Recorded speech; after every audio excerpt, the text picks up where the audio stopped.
이름으로 축복하고 기도합니다. 아멘. 저는 배움에 대한 욕구가 아주 강한 사람 중 하나입니다. 그래서 세계 여러 나라를 일단 방문하면 그 나라의 박물관을 꼭 제가 들립니다. 그래서 제가 영국의 그 대형 박물관을 비롯해서 미국의 우주 박물관까지 모든 박물관을 거의 다녔습니다. 박물관에 가면 정말 배울 게 많아요. 예, 대형 박물관 가니까 세계 역사를 다 볼 수 있게 됐더라고요. 그리고 미국의 우주 박물관에 갔더니 아폴로 11호 그 세 분의 우주인들 탔던 그 캡슐, 그들이 탔던 우주 비행 뭐 다 지금 전시되어 있는데, 그게 뭐 영어로 써놨기는 했지만 아무튼 많은 거 배웠는데, 제가 싱가포르에 그 센토사라는 섬에 가면 해양 박물관이 있거든요. 한번 싱가포르 가면 꼭 들려보십시오. 거기 가면 해양 박물관이기 때문에 바다에서 난 모든 것들은 다 갖다 놨어요. 근데 제 마음을 사로잡았던 한 코너가 있었는데, 진주를 캐낸 조개 껍질이었어요. 진주를 캐낸 조개 껍질. 저는 그전에는 진주가 어떻게 생겼는지 잘 몰랐거든요. 근데 그 진주를 캐낸 조개 껍질이라고 하는, 다 물론 영어로 써놨기는 했지만 그걸 이제 다 메모를 하면서 제가 감동받은 게 있어요. 그리고 오늘 본문 말씀이 거기서부터 생각났어요. 예. 어느 날 조개가 모래를 차여서 입을 불리고 있는데 불청객 모래 한 알이 들어왔다. 근데 연한 살 속으로 파고들어 오기에 진주는 눈물을 흘리며 나가줘 했는데 안 나가고, 나가달라고 눈물을 흘리면 흘수록 그게 작은 모래알이 그 조개 껍질, 조개 그 살 속으로 파고들었다. 그래서 조개가 울고 울었던 눈물이 점점 쌓여서 진주가 튀어나왔다 하여튼 그런 내용이었어요.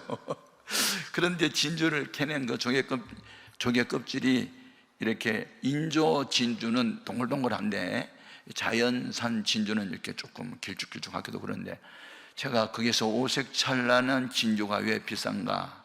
사람들은 뭐 진주 목걸이를 하고 다니고 진주 반지도 끼고 다니지만 조개한테 물어봐. 그게 내가 얼마나 오르는지 알아? 그러면서 대답할 것 같아. 그러면서 오늘 본문 말씀 71절에 고난당한 것이 내게 유익이라, 내가 이로 인하여 주리의 율례들을 배우게 되었나이다. 지금은 제가 부흥 강사가 돼서 뭐 이곳저곳에 바쁘게 돌아다니고 세계를 5대양 6대지를 거의 다 다녔지만, 이렇게 되기까지 고난을 얼마나 당했는지 여러분은 모를 거예요. 비하인드 스토리가 있어요. 예. 그런데 그 예수 믿고 성령 받고 하나님과 동행하면 막 기쁘고 즐거운 일만 있는 줄 아는데, 아니에요. 우리가 하나님 나라에 들어가려면 많은 고난도 받아야 할 것이라고 되어 있는데, 하나님이 우리에게 은혜를 주신 것은 다만 그를 믿을 뿐만 아니라 그를 위하여 고난도 받아야 할 것이라고 빌립보서 1장 29절에 밝혀놨는데, 근데 고난 없는 삶을 원한다? 그건 성경적 믿음은 아니에요. 우리는 어떻게 믿어야 되느냐? 고난이야 올 테면 와라. 나하고 맞짱 뜰래? 나는 바닷가에 세워진 반석이야. 파도야 올 테면 와. 나와 부딪혀봐. 그러면 파도 네가 깨지지 바위 내가 깨지냐? 그러면서 되게 반석 같은 믿음이 중요한 거지. 앞으로 여러분 고난 없는 삶을 기도하지 마십시오. 기대도 하지 마십시오. 고난을 극복할 수 있는 믿음을 구하십시오. 고난을 극복할 수 있는 지혜를 구하십시오. 고난을 통해서 얻어진 진주보다 더 귀한 믿음을 얻을 수 있다. 아멘, 아멘. 그래서 하나님은 우리의 유익을 위해서 허락한 고난이 세 가지가 있는데, 첫 번째 고난은 사랑하기 때문에, 육체보다도 영혼을 더 사랑하기 때문에 우리 영적인 상태가 주 앞에 바로 서도록 하기 위하여 사랑하기 때문에 징계의 채찍으로 내려치는, 징계로부터 오는 고난이 있어요. 그러니까 요한계시록 3장 19절에 보면 내가 사랑하는 자를 징계하노니 회개하라, 열심을 내라. 네, 라오디아 교회에 그렇게 주님이 찾아오셔서 하신 말씀이 있어요. 아멘. 그래서 구약 성경은 이스라엘 민족의 역사가 대부분이죠.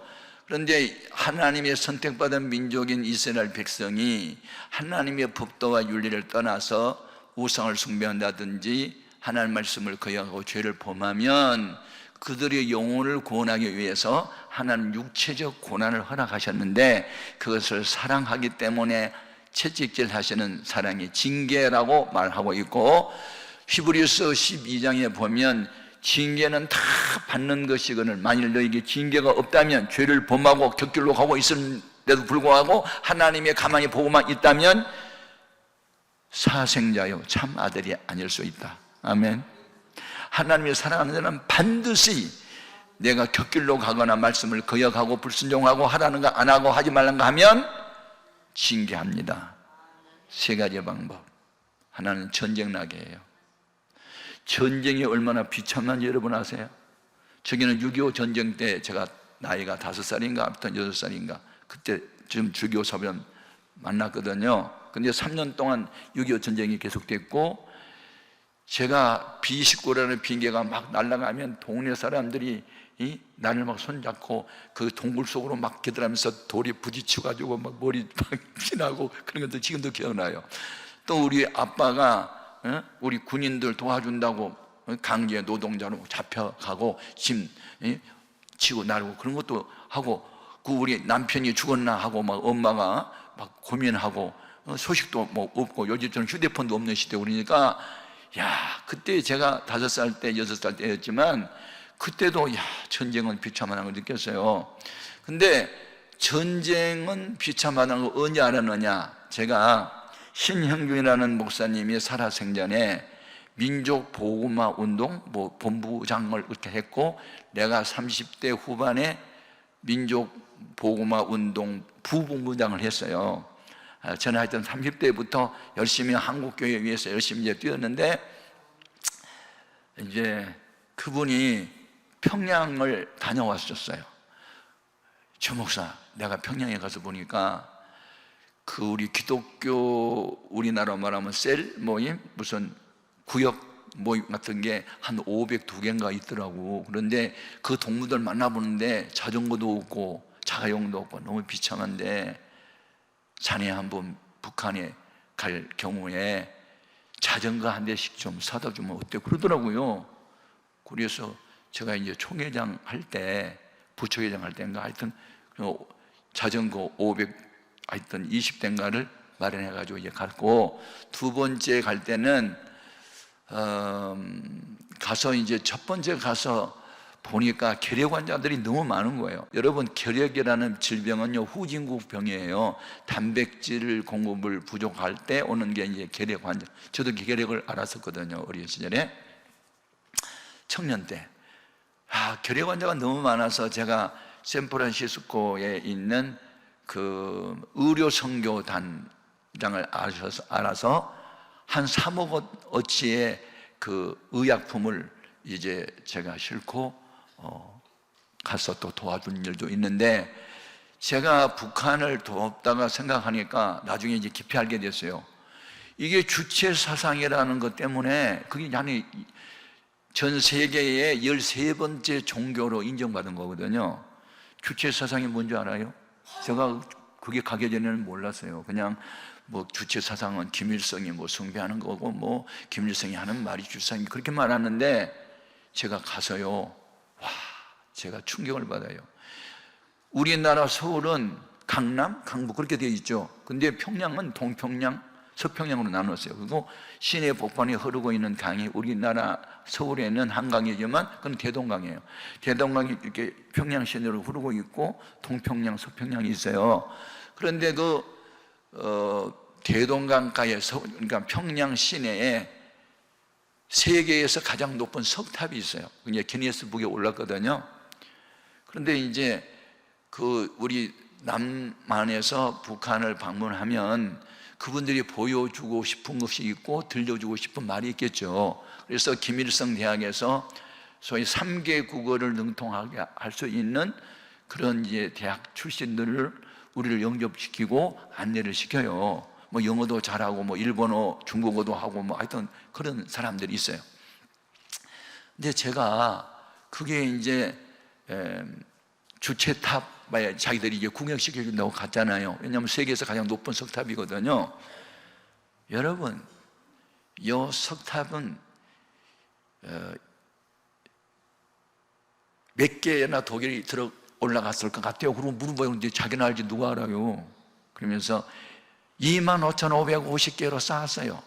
25,500 나누기 365 암산 빨리 하실 분 몇 번이 나오죠? 70회 나오는데요. 맞아요. 위대한 지도자 동지 김일성 아바이 생일 70회 생일인데 이걸 기념으로 올렸어. 마지막은 김일성이야. 항상 무슨 얘기 쭉 하다가 마지막은 김일성이야. 그러면서 거기 주체 사상을 써놨어요. 높이 3m, 길이 15m.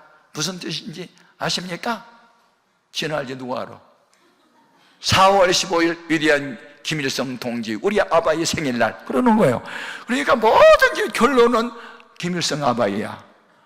그런데 거기에 주체 사상을 써놓은 것을 제가 메모하다가 충격을 받아요. 주체 사상이란, 한번 따라해봐. 모든 것의 주인은 사람이며 모든 일의 결정은 사람이 한다. 이게 주체 사상의 핵심이요. 사람들이 아니더라고. 단수. 모든 것의 주인은 사람이며 김일성이며 모든 일의 결정은 김일성이 한다야. 이게 주체상의 핵심이요. 제가 그것을 메모하다가 소름이 왔었겠어. 이게 바로 우상이다. 예. 북조선에 22,000개 마을마다 김일성 동상이 없는 데가 없고, 그들의 결혼식은 김일성 동상 앞에서 충성을 맹세하며 결혼식을 하는 북한을 내가 다녀오면서, 북한은 선교의 대상일 수는 있지만 이 주체상 때문에 전도는 안 돼. 아무리 퍼져도 한강에 돌 던지기 아니야. 그리고 이제 그때부터 끊었어요. 그런데 그때가 두 번째 갈 때가 2002년도이거든요. 그때는 우리나라의 월드컵을 할 때고, 한일 월드컵. 북한에서는 맞불 작전으로 아리랑 축제를 할 때요. 그런데 제가 이제 목사고 7명의 목사를 6명의 목사 나 말고, 그러니까 7명이 내가 대표 단장에 돼서 이제 갔어요. 그 3억을 어찌나 돈을 되는 의약품도 가져가고 하니까 그분들이 우리를 최고 인류의 호텔에 대접을 하고 다 했는데, 제가 갔을 때 우리나라에 어떤 일이 있었느냐면 양키 고홈 운동을 할 때요. 왜냐하면 미국은 장갑차가 여중생들을 치워주겠다. 그래가지고 그게 이제 소위 좌파 세력들이 데모를 하면서 양키 고홈 하면서 메가더 장군 동상을 끌어내리고 뭐 데모를 하고 미군을 철수시켜야 된다는 막 운동이 일어날 때요. 그러니까 북조선에서는 옳지, 이번이 기회다. 그래가지고 우리를 세뇌시키기 위해서 어디로 내려가느냐? 그동안에는 김일성 생가, 뭐 김일성 주체타, 뭐 하여튼 그런 거 하여튼 보여주고 싶은 것만 보여줬는데, 우리를 끌고 황해도에 있는 민간인 학살 만행 기념관 뭐 그런 게 있어요. 그게 뭐냐면 6.25 전쟁 때 미군이 12,000명의 신천리읍의 도민을 다 죽여버리는 사건을 기념하는 관이야.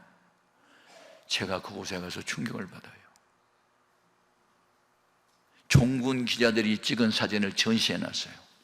미군 병사가 여자를 간통하는 장면 보여줘요. 그리고 어린아이들 한 30명을 불에 태워서 죽여버리는 장면, 그리고 부녀자 200여 명을 한 장소에 가다 놓고 불을 질러서 죽이는 그 장면을 사진으로 찍어 놓은 거야. 이래도 미군 믿겠냐 하면서 우리를 세뇌시키게 하는 거야. 미국은 기독교 국가고 예수 믿으라고 선교사 파송하고 하지만 6.25 전쟁 전에 평양은 동양의 예루살렘을 할 정도로 많은 기독교 신자가 있었는데 B-29라는 폭격기가 와가지고 교회를 다 폭발시켰고 신자를 죽였다. 이게 이중인격자가 미국이다 하면서 우리를 세뇌시키는 거예요. 나는 이제 교육을 다 받고 갔잖아요. 가면은 그런 교육 한다고 하는 거. 알았기 때문에 수용할 수 없었어요.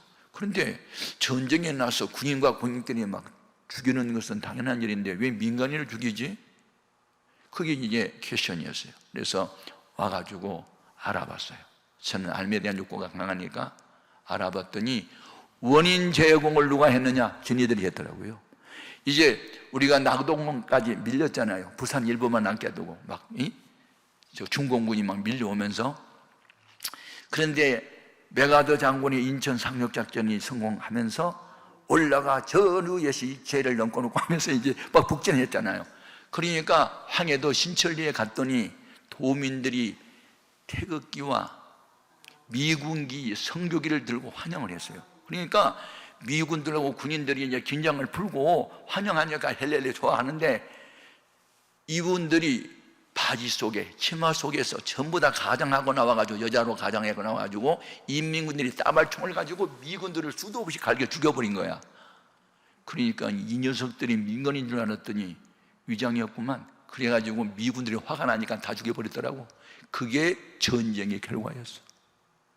자, 원인 제공은 지네들이 해놓고 그건 싹 빼고 그 결과로 분노해서 그들을 죽여버리는 미군들만 나쁘게 평가하고 있는 이 이중 인격자, 속이는 자, 선전만 하고 있는 북한이 자기들은 우리를 세뇌시키려고 그 교육을 했지만, 나는 이미 교육을 받고 간 사람이고 원인을 알고 보니까 진짜 이중 인격자요. 여러분, 주체 사상은 종교로 인정을 받았고 북한은 18세까지 비교 종교학 배워요. 기독교는 사랑의 종교, 유교는 도덕, 불교는 철학, 그렇게 가르쳐줘요. 18세까지. 그리고 18세까지, 3살부터 18세까지 뭘 시켰느냐? 주체 사상을 임명시켜요. 그래서 김일성이 사진에 비가 맞는다 그러면 그들은 울어야 돼요. 왜냐하면 신눈으로 섬기고 있기 때문에. 북한은요, 선교 대상국이긴 하지만 전도는 안 돼요. 왜냐하면 주체 사상이 가득 차가지고 김일성을 하나의 신으로 섬기고 있기 때문에. 그래서 북한 선교는 우리가 접고 나머지를 해야 되겠다는 생각을 했고, 하여튼 불쌍히 여기고 기도는 하고, 때가 되면 탈북자들 중에서 기독교 신자는 많이 개종하는 사람도 있긴 하지만 아무튼 그런 마음이었어요. 여러분, 이스라엘 백성이 우상을 숭배한다. 하나님을 떠나서 아합 왕 때 바알을 숭배했다. 하나님이 진노하셔서 3년 6개월 동안 비가 안 왔다. 하나는 전쟁 나게 하고, 하나는 기근, 비가 오지 않아서 농사 못 짓게 하고, 하나는 전염병으로 치고. 이게 뭐냐면 선택받은 백성이기 때문에 매를 맞고 고통 중에 주여 아버지 찾게 하려고, 목적은 회개가 목적이었어. 아멘. 오늘날 우리들도 죄를 범하여 회개하지 않은 사람들을 회개시키고 성령받게 하기 위해서 허락한 징계로부터 오는 고난이 있어요.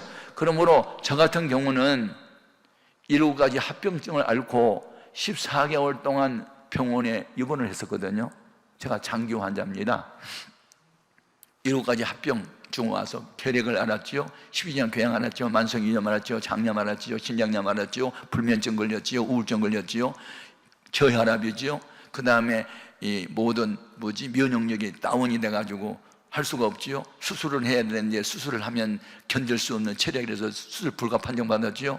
현대의학은 접근하기 어려운 난치병 환자가 된 거예요. 그것 때문에 제가 뭐 했느냐? 자살하면 그것도 살인죄이기 때문에 지옥 간다는 설교를 듣고 자살도 하려고 제가 세코나레라는 수면제를 33알까지 모아서 40개 모아가지고 먹고 죽으려고 자살하려고 했거든요.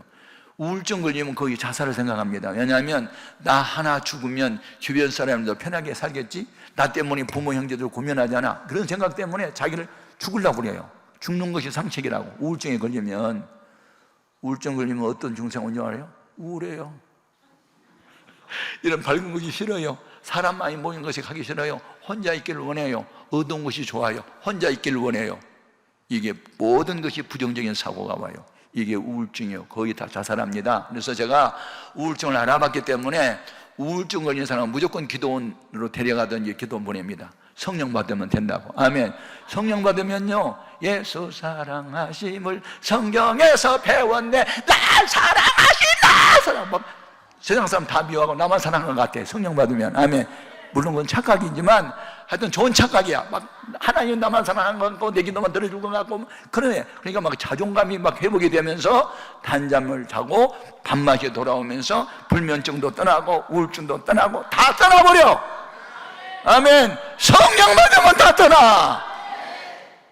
그래서 제가 기도 오면은 간증을 많이 하는 게, 설교는 그냥 본교회 가서 목사님께 잘 듣고, 간증은 뭐냐면 경험담을 자꾸 이야기하는 것은 여러분 믿어지는 믿음을 갖게 하려고. 아멘, 아멘.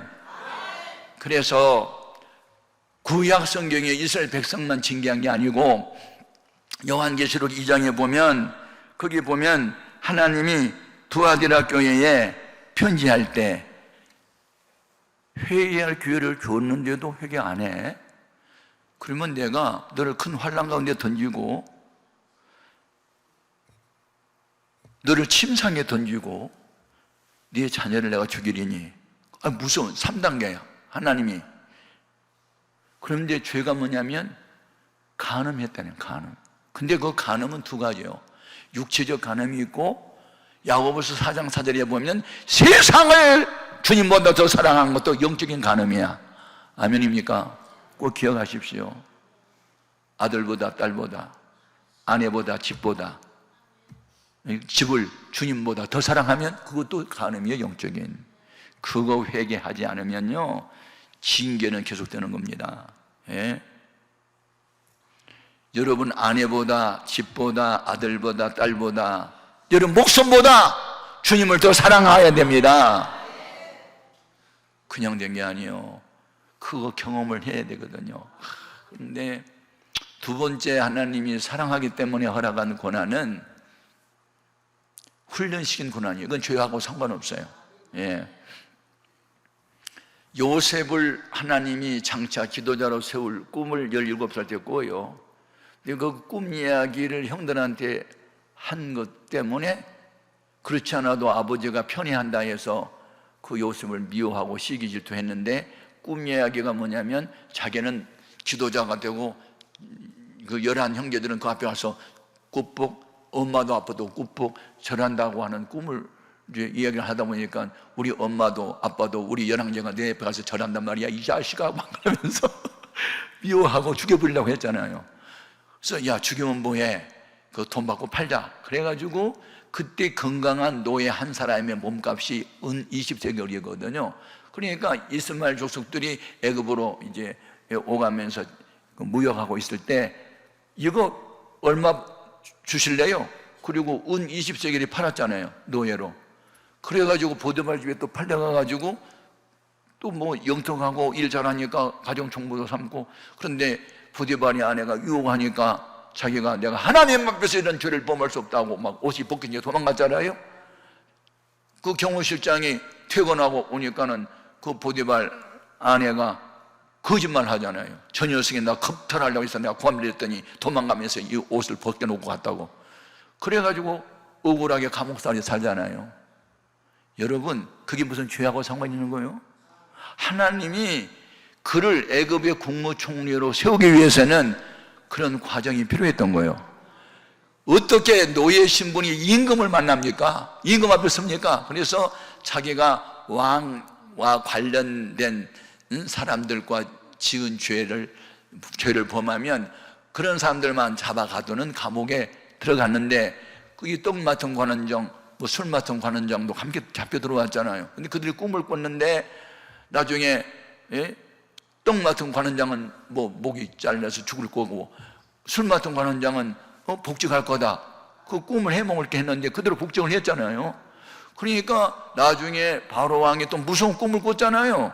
근데 이 꿈을 해석할 사람을 찾는데 뭐 애굽의 술객들 박사들 잘 못하니까 그 술 맡은 관원장애가 저 히브리 소년이 감옥에 있는데 그 아이가 꿈 해몽 잘한다고, 그럼 그놈을 불러오라고 해가지고 꿈 해몽을 기가 막힌 게 아니라 기가 뚫리게 잘하잖아요. 그래가지고 갑자기 너보다 이 신령한 세계를 아는 사람이 또 누가 있겠느냐? 너는 국무총리가 되라! 높은 것은 나 보호자밖에 없다. 네가 다 해라! 그래가지고 국무총리가 됐잖아요. 몇 살에?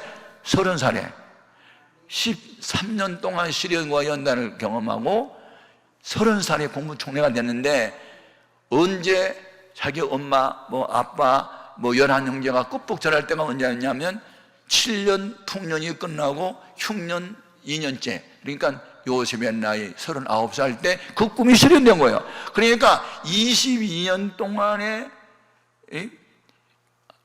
있었던 그 시련과 연단은 죄와는 상관없이 하나님이 그를 만민 위에 높이 세우기 위한 훈련이었어요, 그게. 아멘, 아멘. 그래서 그 영어를 공부하다 보면 영어의 제자를 디사이플 그렇게 말하거든요. 근데 디사이플이라는 이 제자라는 말은 디스플린이라는 또 단어가 있어요. 훈련하다. 훈련을 통해서만 제자가 되는 거예요. 그러니까 배워서 되는 게 아니야. 배움과 훈련은 뭐가 다르죠? 배움이란 모르는 것을 깨우쳐 주는 거고, 훈련은 이미 알고 있는 것을 몸에 습관화가 되기까지 반복하는 거예요. 아멘. 아멘. 아멘도 훈련이야. 아멘, 아멘. 제가 한박교회 대전에 있는 한박교회 부흥회를 갔는데 목사님이 뒤에 앉아 있는데, 앉아 있으면 얼마나 좋아. 내려와 앉아가지고 무릎을 꿇고 있어. 아멘, 아멘, 아멘, 아멘, 아멘, 아멘, 아멘. 너무 아멘을 빨리 하고 막 그게 하니까 내가 주눅이 들려서, 목사님 좀 가만히 있어. 왜 이렇게 자꾸 아멘을, 이제 밥 먹으면서 했어요. 왜 이렇게 아멘을 2번씩 합니까? 그러니까 제가 더블로 은혜를 받고 싶어서요. 아멘, 아멘, 아멘, 아멘, 아멘, 아멘. 그렇게 했대요. 더블로 한 게 아니라 어떤 세적으로 그래. 아멘, 아멘, 아멘, 아멘, 아멘, 아멘. 그렇게. 그런데 우리가 믿는 예수님의 별명이 아멘이시고 충성이셔. 그러니까 아멘, 아멘은 막 예수 하는 거 똑같아. 아멘, 아멘. 내가 그 친구한테 배워가지고 아멘, 아멘, 아멘, 아멘, 아멘. 그런데 나도 모르게 아멘을 2번씩 하는 거예요, 지금. 아멘, 아멘. 그런데 나가 지금 부흥 강사하고 또 교회를 막 한 2,000명 들어갈 수 있는 예배당도 짓고 4,500명이 수용할 수 있는 그런 대형 200억을 들여서 새 공사도 하고 그랬잖아요. 그런데 그렇게 되기까지는요, 하나님 날 훈련을 어떻게 시켰느냐? 사람은 사랑해야 할 대상이고 믿을 분은 주님밖에 없다. 이것을 나 훈련시키는데, 제가 오전에 잠깐 간증했잖아요. 제가 이제 김포집 예쁜이네 술집 사이에 작은 이제 판잣집 하나 이렇게 해가지고 이제 교회 시작할 때 낮 예배는 편안하게 드리는데 밤 예배는 양쪽 술집에 사람들이 술꾼이 잔뜩 먹는데 쥐야 그러면 야 이 새끼야 누구 죽여, 그리고 와서 막 뒤에 엎어버린 것처럼 하여튼 밤 예배는 못 드렸어요, 거의. 왜냐하면 하도 술꾼들이 상을 두드리는데요, 하여튼 돌림놀이 부르면 한 번 시작했다면 한 20곡은 한 것 같아. 차라리 거라 나는 건데 어디로 갔는지 모르겠어. 이거 대전발 0시에 50분 앵두나무 우물가에 동네천내가 바람단다 그러면서 하여튼 눈보라가 휘날려, 하여튼 한 번 부르면요 악기도 없어. 이 젓가락이 상을 두드리면서 그게 이제 악기예요. 그러니 하도 유행가 소리가 크게 들리니까 대성령이 모여가지고 내 주를 가까이 우리도 모르게 대전발 0시에 나오는 거. 그런 데서 무슨 예배가 되겠냐고요. 그런데 제가 어느 날 책상에서 가만히 생각을 해보니까 괜히 술집 사이로 왔다 그런 생각이 드는 거야. 처음에 그곳에 들어갈 때는요, 푸른 바다 나선이 몸 어디든지 가오려 그러고 갔거든요. 그리고 요한예술의 책을 읽으면서 요한예술가 성령의 불을 받고 술집 색시들을 전도해서 전도인을 만들었대요. 그래서 나도 이제 요한예술을 해보려고 술집 색시들 전도하려고 사실 들어갔거든요. 근데 전도는 못하고 내가 끌려가가지고 술 먹을 뻔했어. 의욕과 현실은 달랐어. 그래서 내가 성령의 감동을 받은 건 아니고 어느 날 책상에 가만히 생각하니까 아니야, 술집 사이에서는 교회는 안 돼. 다른 데로 옮겨야 되는데 어떻게 옮길까? 내가 신학교 다닐 때 세무서장을 하다가 성령의 불을 받고 이분이 헷가닥해서 바뀌어져 가지고 세무서장 사직서를 쓰고 신학을 졸업하고 공부를 하고, 그래서 신학교 겸임교수가 된 윤아무개 목사님이 신림동에서 교회를 하는데 한 250명에서 300명 정도 모이는 그런 목회자가 있었어요. 근데 제가 신학교 다닐 때 그 어르신이 나를 얼마나 예뻐하고 좋아했는지 몰라요. 왜냐하면은 성령 불 받고 뭐 죽을 병에 걸려서 고침 받고 뭐 이렇게 체험을 했다고 해서 이제 자기도 체험했고 나도 체험했으니까 서로 통하는 게 좋았는데, 그분이 이제 뭐 생활에 요여하고 교회도 부자고 막 그러니까 이분을 찾아가서 사정을 이야기하면 좀 도와줄 것 같아, 마음에. 그래서 이제 그 검정 비닐봉지에다가 저기 제주산 귤감 한 봉지 사가지고 찾아갔더니, 최 목사 갑자기 웬일이냐? 그래서 목사님 도움을 청하러 왔습니다. 무슨 도움인데?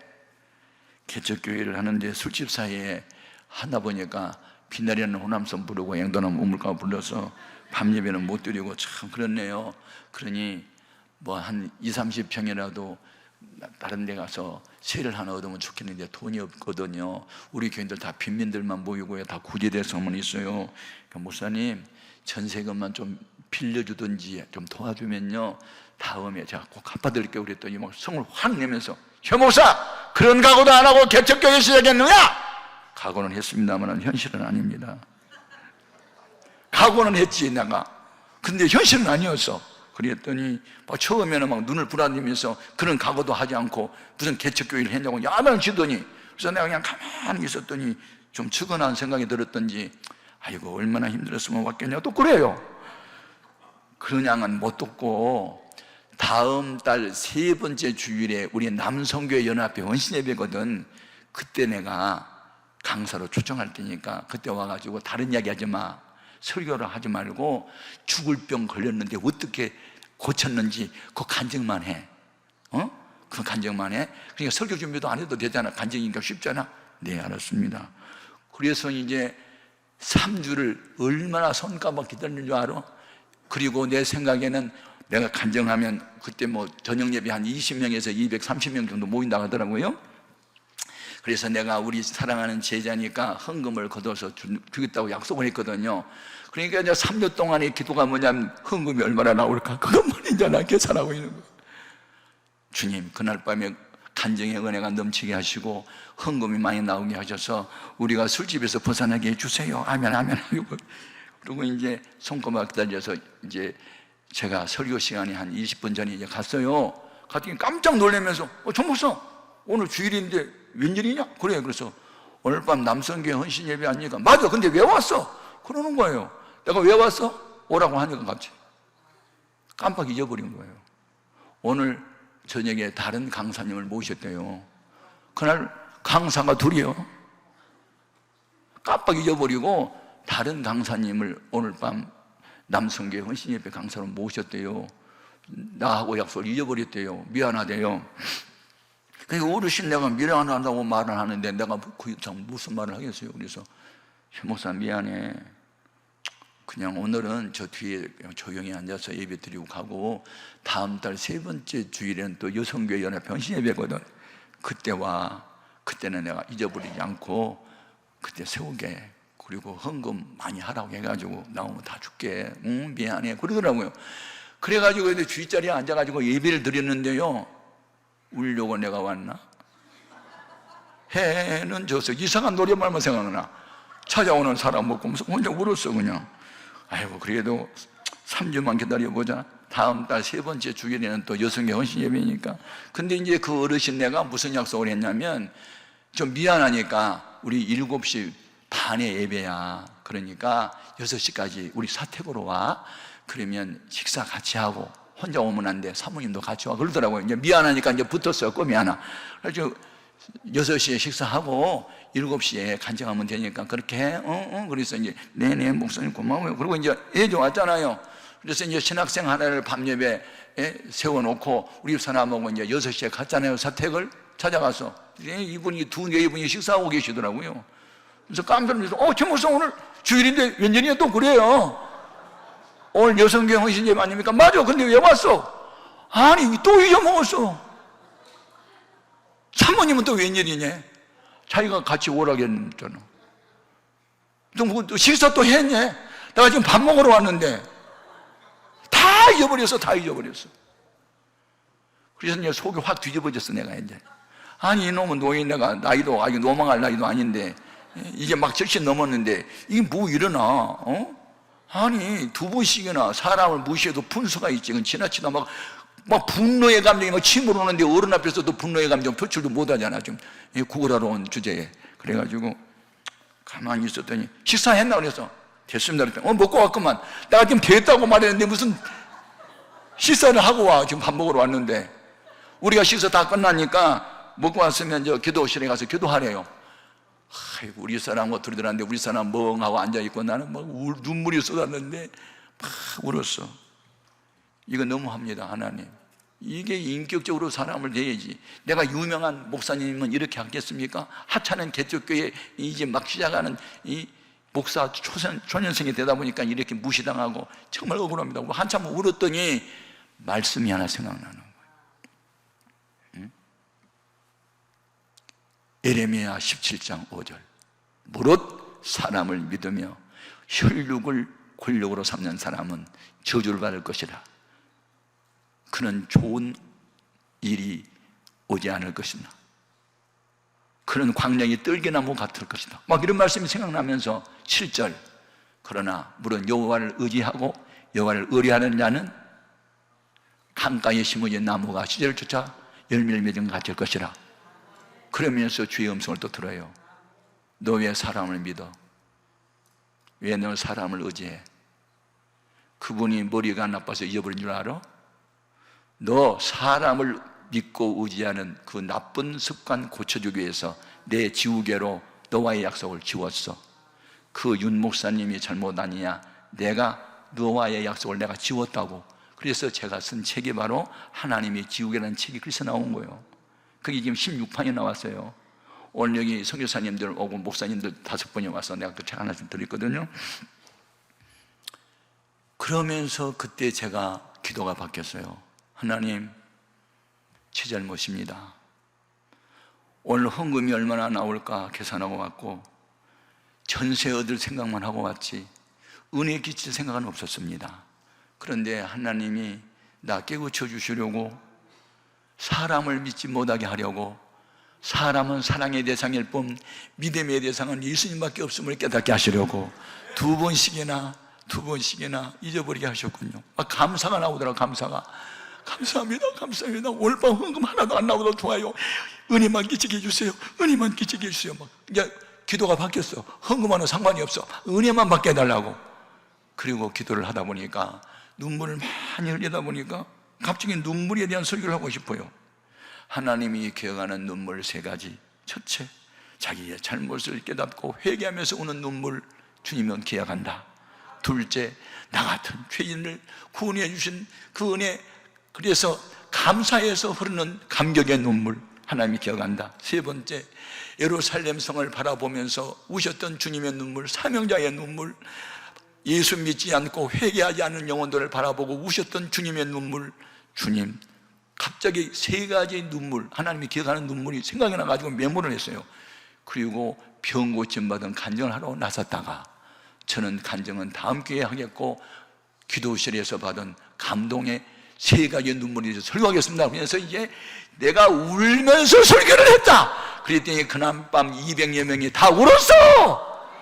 헌금 어두웠어. 엄청나게 많이 나왔어. 봉투에 담았는데 빡빡하게 5개야. 그걸 다 주더라고. 수백만 원이 나왔어. 그래서 이쪽에도 놓고 돈다발을 가슴에 안고 신림동에서 본천도로 걸어오고 있는데 내 마음이 하나도 기쁘지가 않았어. 같은 목사인데 어떤 목사는 퍼주면서 목회하고 어떤 목사는 거지처럼 구걸어 다녀? 뭐가 다른 거야? 이 목사님은 돕고 목회하고 나는 도움을 받기만 하려고 했어. 그것이 다른 거야. 하나님 감사합니다. 나도 이제부터는 돕는 목사가 되게 해주세요. 그래서 개척교회 할 때부터 농촌교회에 쌀 2말씩을 퍼주는 일을 시작해가지고 지금은 수억씩을 돕고 있어. 하나님이 나 훈련시킨 거야. 그날 이후로 저는 절대로 사람을 믿지 않고 사랑만 하기로 했고, 우리 교회에 2스타가 출석을 했어요. 현역이. 그때 우리 아들이 대학교 2학년이었고 군대 갈 나이가 됐어요. 다른 목회자들이 나한테 와서, 야, 최 목사 최 목사 교회는 현역 투스타가 출석도 하고 있고 그 믿음 좋은 장로님이고, 그러니까 최 목사 아들은 군대 안 가도 되겠네, 혹시 가도 뭐 좋은 보직도 받겠네, 다 그렇게 말을 하는 거야. 그래서 내가 엎드려 기도를 했어요. 하나님, 사람 믿지 않기로 했는데 한마디도 난 부탁하지 않겠습니다. 우리 아들 군대를 가되 최전방에 보내주시고 북한 땅이 보이는 땅에 가서 근무하게 하여 주시옵소서. 근데 왜 그대로 그렇게 잘 들어주셔? 그대로 됐어. 하여튼 2년 몇 개월 동안에 북한 땅에 따르다 보는데 최전방에서 고생만 죽도록 하고 왔어. 우리 아들이 거기 가지 않으면 다른 사람이 가야 되잖아. 왜 예수 믿는 사람은 좋은 곳에 가야 돼? 그걸 복이라고 생각합니까? 아닙니다. 남이 가기 싫은 곳에 내가 가고 남이 지기 싫은 집 내가 지는 게 그리스도의 모습인데, 그래서 하나님의 그런 생각을 바꾸어지게 하기까지는요, 왜 왔나 하고 2번씩 물었던 그것이 충격이 됐고, 그날 이후부터는 제가 우리 교회 뭐 국회의원이 참석하던 돈 많은 부자가 참석한 전혀 관계를 끕니다. 가난하고 병들고 없고 서름당하고 상처받은 사람들 편에 늘 서려고 그러고 그분을 도우려고 생각했어요. 그러다 보니까 교회가 부흥이 된 거예요. 아멘입니까? 성경대로 예수 믿자, 말씀대로 살아보자. 그것은 의욕만 갖고는 아니 되고 훈련을 받아야 되는 거예요. 사람한테 상처를 좀 받아야 돼. 무릇 사람을 믿으며 혈육을 권력으로 삼는 사람은 저주를 받을 것이라고. 너는 내 이웃을 믿지 말고 내 품 안에 누워있는 아내에도 입술을 지키라고 미가서 7장 5절을 밝혔어. 그래서 모든 사람을 사랑의 대상일 뿐이고 믿을 분은 주님만 분밖에 없다. 이것을 깨달아야 돼. 이것이 나를 하나님의 사람으로, 주의 종으로 나를 빚어가는 하나님의 방법 중 하나였어요. 신명기 8장을 읽어보면 하나님은 열흘이면 갈 수 있는 가나안 땅을 왜 40년 동안 고생을 하게 한 줄 아느냐? 이유 2가지. 첫째는 너를 낮추시며, 아멘, 너를 겸손한 자가 되게 하며, 둘째는 마침내 복을 받게 하려 하심이었다. 마침내가 중요합니다, 여러분. 마침내 복을 받게 하려 하심이라. 첫째는 겸손, 둘째는 복을 받게 하려 하심. 그게 목적이었습니다. 그래서 오늘날도 죄와는 상관없이 믿음으로 선량하고 기도 많이 하고 순종하고 전도하고 연보 바치고 충성 봉사하는데도 시련과 연단이 계속된 사람이 있어요. 남보다 더 큰 고난을 당한 사람이 있어요. 이런 사람은 희망을 가져야 돼. 어두운 밤 지나면 새날 오고 겨울이 가면 봄이 오듯 이 고난 역경이 지나고 나면 광명한 새날이 밝아오네. 아멘. 우리 조윤재 목사님이 불렀던 희망의 노래였어요. 아무튼 여러분, 우리가 믿는 하나님은 살아계세요. 세 번째, 우리에게 유익을 주기 위해서 당하는 고난이 있어요. 주와 복음을 위해서 당하는 고난이에요. 이것도 죄와 상관없어요. 예. 저는 그 예배당을 이제 2번 지었거든요. 처음에는 한 350에서 400명 들어갈 수 있는, 그거 이제 180명에서 200명 모였을 때 지었고, 700에서 800명이 모였을 때 거의 900명까지 이제 성도들이 모였을 때는 2200명이 들어갈 수 있는 예배당을 지으면서 이제 소예배당 뭐 300명, 뭐 250명, 뭐 150명, 100명 들어가는 이제 소예배실도 있고 350명이 들어갈 수 있는 식당도 짓고 그러면서 이제 8계층을 지었거든요. 3400평이나 진 거예요. 200을 들여서. 그때에 우리 교회에 이 중고등부 학생들이요 헌신을 했어요. 예. 그때 중학교 이제 3학년 봉천 여중 3학년 다니는 은실이라는 아이가 있는데, 이 아이가 성령의 감동을 받았습니다. 여름 수련회 때 산상 수련회에 가가지고 성령을 받고 오더니 막 애가 막 방언으로 기도하고 엄마 위해서 기도하는데, 아빠가 일찍 세상을 떠났고 엄마가 23살에 자기를 낳는데 은실이 하나의 희망을 걸고 혼자 살아요. 과부로. 그리고 살아가기가 막막하니까 다방에서 일을 했어요. 근데 그분은 이제 교회를 안 나왔고 은실이만 교회를 나왔단 말이에요. 근데 은실이 이제 성령을 받은 거예요. 그러니까 감동을 받고 예배당을 크게 짓는데 다 헌금들을 하고 하는데, 자기도 헌금을 하고 싶은데 돈이 없는 거예요. 돈이 있긴 있는데 무슨 돈이 있느냐면 어머니가 3년 동안 용돈을 주면서 목적을 씹어줬어.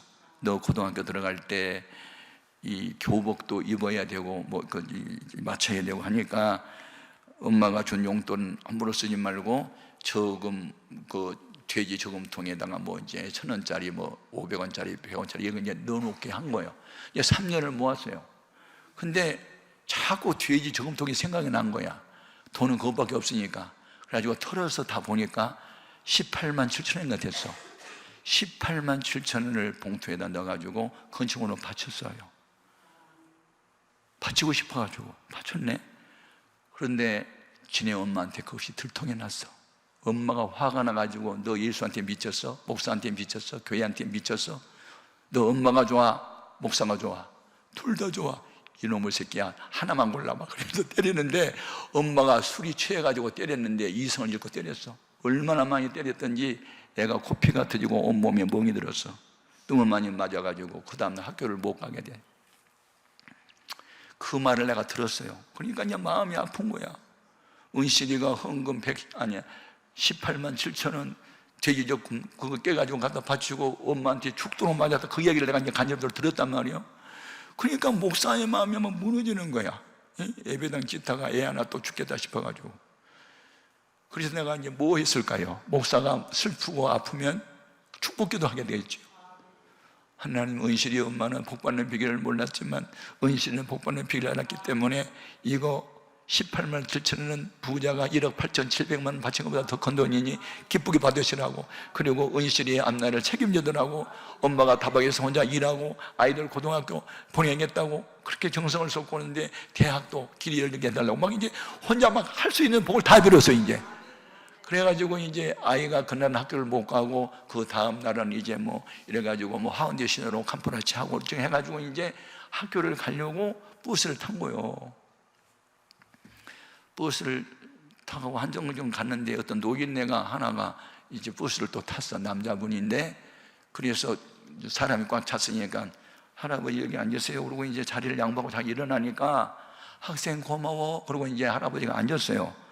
근데 할아버지 생각에는 다음 정거장에 학생이 내리려고 미리 일어서나 보다 그렇게 이제 생각했는데 두 정거장하고 세 정거장도 안 내리니까 학생 안 내려? 아직도 학교가 멀어요. 더 가야 돼요. 아유 고맙네. 그런데 학생 혹시 교회 다녀? 네. 어느 교회? 해오름 교회요. 근데 얼굴이 왜 이렇게 멍이 들었어? 왜 그래? 넘어졌어요. 그러면서 자기 신분을 밝혔어요. 내가 회사의 회장인데 우리 기사가 갑자기 병이 나가지고 자가용이 와야 되는데 못 오고 택시를 타려고 나와 보니까 러시아워가 돼가지고 택시도 없고 그래서 급하게 회의를 주재하려고 버스를 내가 탔는데 학생을 만났네. 근데 엄마는 뭐 하셔? 왜 자꾸 물으세요? 묻지 마세요. 그렇게 말을 한 거야. 그러니까 이 은이 어떤 분이냐면 모교의 장로님이시고 회사를 여러 개 가진 회장님이세요.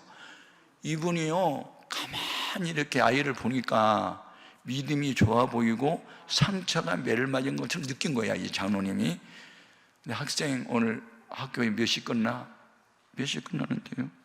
그런데 내가 명함 줄 테니까 공부 끝나고 내 사무실에 잠깐 한번 들려봐. 왜요? 내가 너를 좀 돕고 싶은 마음이 있어. 내가 교회 장로야. 아 그러세요? 알았어요. 그리고 왔어요. 그래서 장로님 앞에서 자초지정 이야기를 다 했어요. 18만 7천 원 돼지연금 깨가지고 바쳐가지고 엄마가 화가 나가지고 나 때려가지고 멍이 들고 학교를 못 가고 오다가 장로님을 만났네요. 그러면서 그 앞에서 아이가 우니까 장로님이 감동을 받은 거야. 그래서 거기다가 약속을 써줬어. 우리 교회, 우리 이 회사에 장학재단이 있어. 내가 그 재단을 통해서 대학교 졸업할 때까지 너 책임져 줄게.